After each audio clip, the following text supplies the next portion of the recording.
Everybody dies, and everything changes, even our most firmly held beliefs. We all know this, and it still freaks us out. Maybe that's just in our nature. But nature actually doesn't fear change.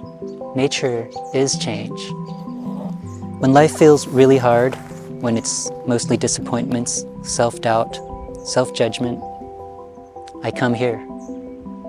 When life is awesome and I feel like I'm winning at everything I put my hands on, I come here to witness the infinite nature of nature, never-ending cycles of beginnings, middles, and ends.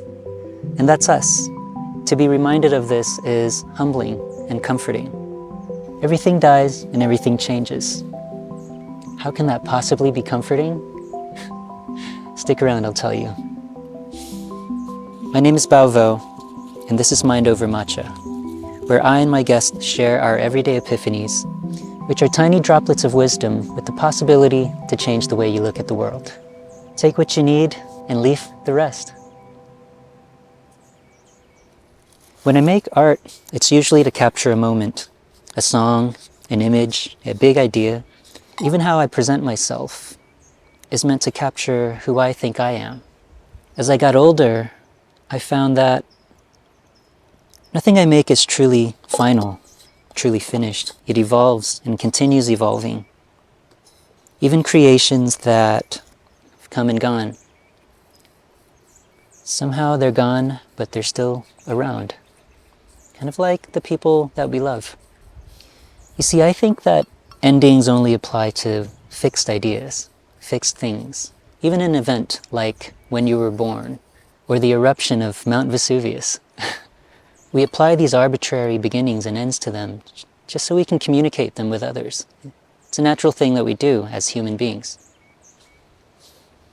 But to have to describe everything that led to you being born or the eruption of Mount Vesuvius is impossible. Everything is everything. How can you reduce that to a word? And so our brains are really good at creating shortcuts. And beginnings and ends to things are just shortcuts to describe something that happened, but that thing relies on everything else. And that's what nature shows me all the time. I mean, how can all of this be reduced to one word like G-O-D?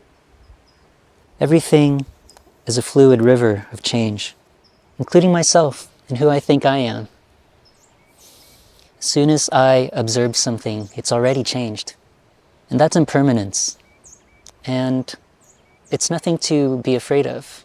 In fact, it's an opportunity to be at peace with, and maybe even enjoy the process, the uncertainty, the challenges.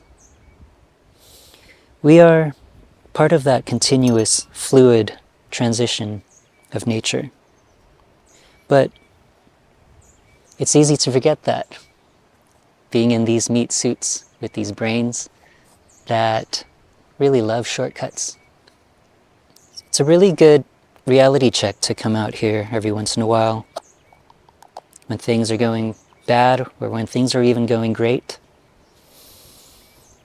This is where the trees live, and their timelines are so vast compared to ours. But you can still see all of the tiny moments that they enable around them. All of the animals, sprouts, leaves, seeds, infinite smallness and infinite bigness, all at the same time. Everything in a different part of its cycle of creation, transformation, and destruction, and rebirth. And the moment I accepted that, things became a lot lighter in my life. I felt like I was surfing the waves of life rather than fighting against the push and pull of the current.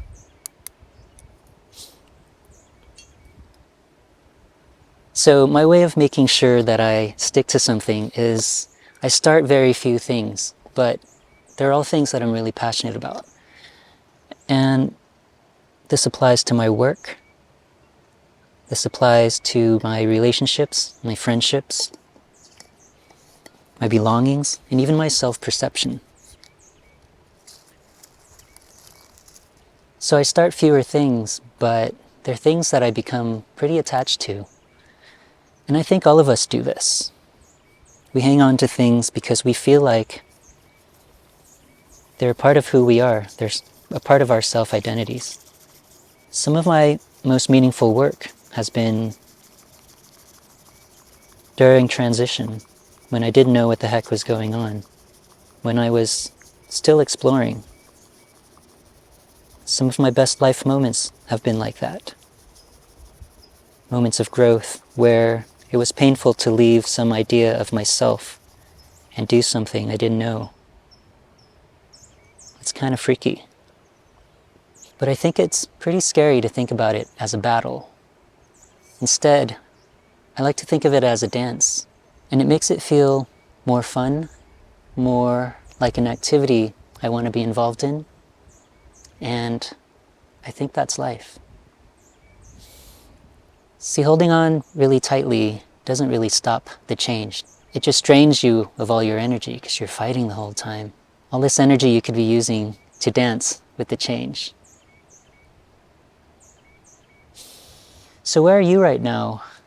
Are you in a phase of growth or a plateau of stillness? Or if you're feeling stuck, maybe it's because something is trying to grow out of that. It seems like I've experienced all of these things at the same time in the last couple of years. So wherever you are, I hope you can go outside.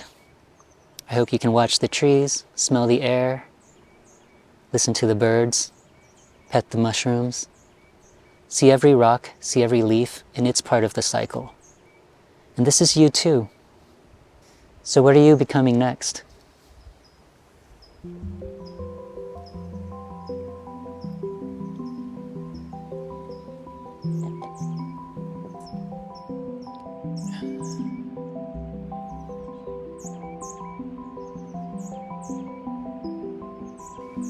If you enjoyed this Everyday Epiphany, please share it with a couple of people that you care about.